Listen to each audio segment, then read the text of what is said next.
Welcome back. Today we're going to take a look at the KZ EDX. This EDX was sent to me by the AK Audio store on AliExpress. It's about $7 today. If you noticed on AliExpress today, they're doing 11.11 prices now, so you'll see it's about 20 cents cheaper on 11.11. So this is the white version of the EDX, and it's quite attractive. It actually feels really good. This is, again, the KB ear limpid silver cable, and I'll kind of get to why I was using the silver cable in a little bit, but yeah, super nice looking. I did a previous video. I have the clear version. This is clear, not the crystal version. The crystal version is actually crystal clear. This one is slightly smoked or grayish, but still super nice looking. So if you want the short story on the EDX without watching the whole video, it's just really good. I think everyone should pick one up.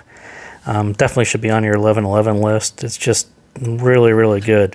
Especially you guys who didn't like the KZ ZSN Pros because of that steely, super intense treble. The KZ EDX is a 1DD, so it's just not the same. It's more of a warmer, less sharp, less steely sound than any of the previous budget KZs. So I will walk through this long sheet. It's pretty long for a $6 IM, I realize that, but there's just a lot of things I liked about it, and a lot of things reminded me of the ZAX. And it's probably not even the same driver, but a lot of kind of similar goals.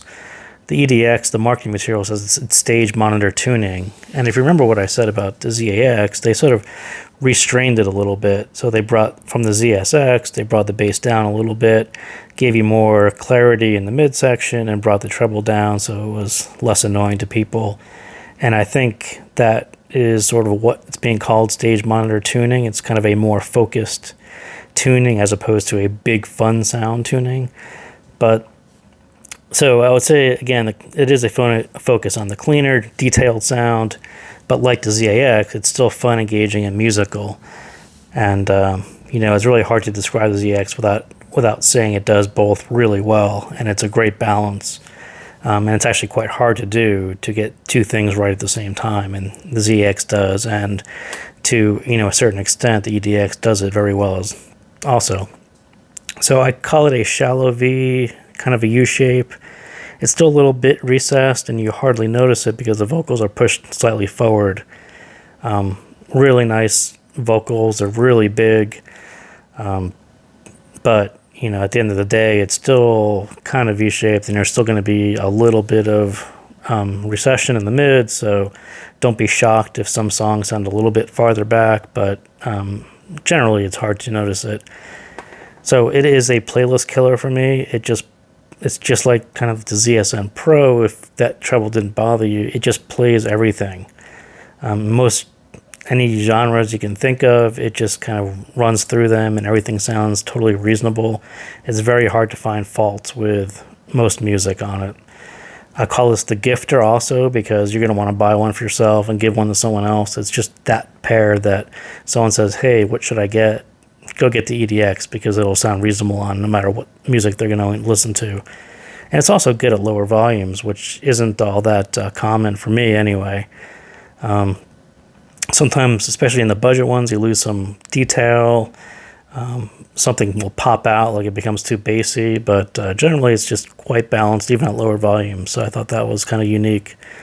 So sound, I will call it balanced with restraint, which is almost how I describe the ZAX. They really kind of reined in. They didn't even have to rein it in because it's a dynamic driver, but from a traditional KZ sound, it feels restrained, controlled. The bass isn't nearly as boomy. The treble doesn't go super sharp or steely.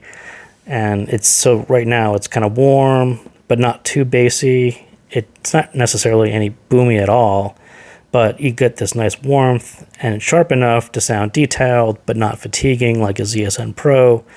And it's monitor style, but at the same time, it's very fun and musical.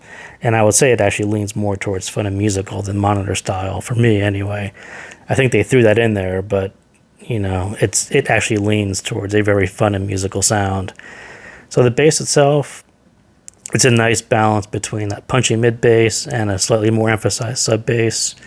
Especially for me, coming from the BA8, which had almost no sub bass, it was great to have all that rumble back again.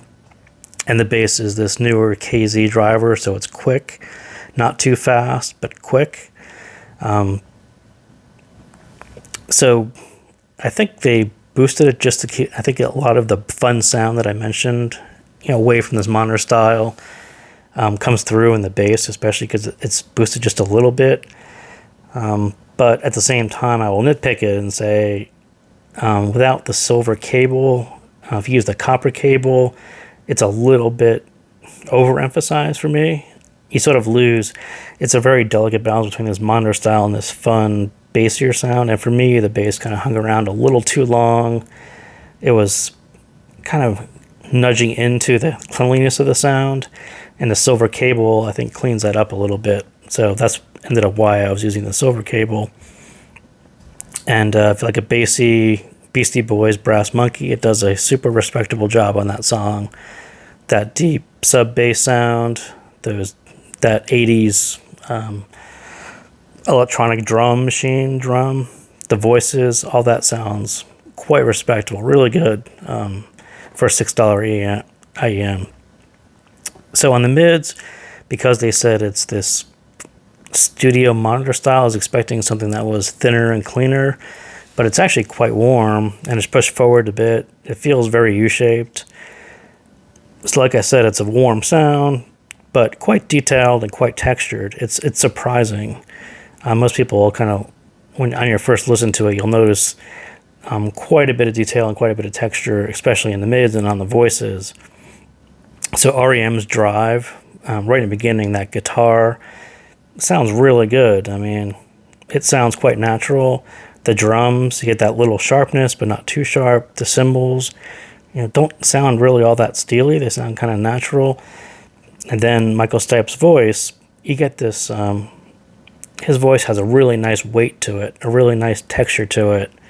And especially coming from the BA8, which was kind of on a thinner, leaner side, it just sounded really nice to me. It was nice to feel, grounded in that bass side again, and it comes through really well on the EDX.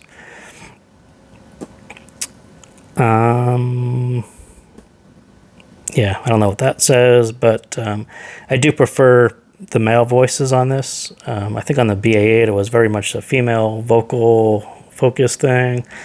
On the EDX, I love the way the male vocals, even though they're going to be a little bit recessed. If you're going to hear anything recessed, it's probably going to be the male vocals.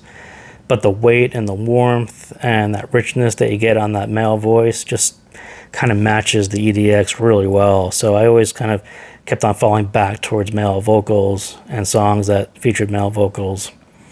But female vocals sound quite well. I think I threw it. So Robin Schultz, Save Tonight. So that's what it was. So her voice in that song, Save Tonight, her voice isn't as full, but you get a very much a clarity to it, a focus on it. Her voice comes forward a little more than his does, because like I said, his is going to fall back a little bit. Her voice comes forward a little bit, really into focus, really close and intimate, really, really nice. So yeah, I'm not really going to nitpick either of those because both male and female sound really good. So the treble, again, this seems to me they added some real nice restraint and control to it. They didn't really push it as far as they probably could as far as the treble level and the sharpness. It's not, I mean, it's a bit sharp, and especially out of the box, if you don't let it burn in for a while, you'll feel a little harshness and a little sharpness, but it goes away pretty quickly. But they just kept this down to a very non-fatiguing, very polite, but very present treble level, and it sounds really good. I think if you look there's a couple graphs that the treble had a bunch of like a sawtooth, few peaks to it, and it just doesn't really come across. And I'm sure someone's going to find some tracks where it really pops out, but generally I never really heard that peakiness. And I'm sure it's there. I'm not going to deny it's there, but it's harder than you think to find music that's going to hit those peaks. in your normal everyday playlist. So like I said, it was more natural than the Steely ZSN Pros, but quite detailed for a dynamic driver. Not just $6, but as far as a normal dynamic driver I am, it's really detailed. It just really, really good, for not just for $6, but in that $6 to $20 to $30 range. It's really there. And every now and then you'll be surprised by the details that you hear. Something that never really happened on the ST1, which is in a similar price range, but I never really found myself saying, wow, that sounds really natural, really detailed. And you'll have those moments on the EDX. And not everything, but a couple things are going to pop out at you and kind of shock you. But yeah, really nice. So another male vocal song by the Hertz, the Crow. I talked about this, I think, with the BA8. So again, going to about 3 minutes into the song where it really picks up and ascends, his voice still has all this warmth to it, and the strings and everything else kind of ascends through this upper range, and it just sounds detailed and smooth. Really, really nice. So yeah, no real complaints there. So the biggest nitpick is going to be on the imaging and the staging, because it's very much in your head. It's between your ears. The vocal image is actually really big, and it fills up the big space in front of you, but then everything tends to pile up at your ears, and you end up with something that's not quite as clean. Trying to identify instrument locations, that part gets a little messy, especially when it's sitting right in your ears. But the vocal image, that size of it is just really, really nice. And again, I'm just kind of super nitpicking it, but if you're going to make a complaint that says, oh, this doesn't beat, a $30 IEM, it's probably going to be in this area where you just wish it had a better distribution of the sound. It's sort of right in front of you, or it's kind of sitting right at your ears. And occasionally you hear it go beyond, but for the most part, it's going to be sitting right inside your head. So that's about it. That's my take on the EDX. Again, I would say no need to read all this. Just go and buy this one on 1111. It's definitely worth your time, especially if you're treble sensitive. The one dynamic driver sounds quite good, but not the traditional KZ, steely, ear-piercing treble that you would get traditionally. So again, thank you guys for tuning in, and I'll see you next time.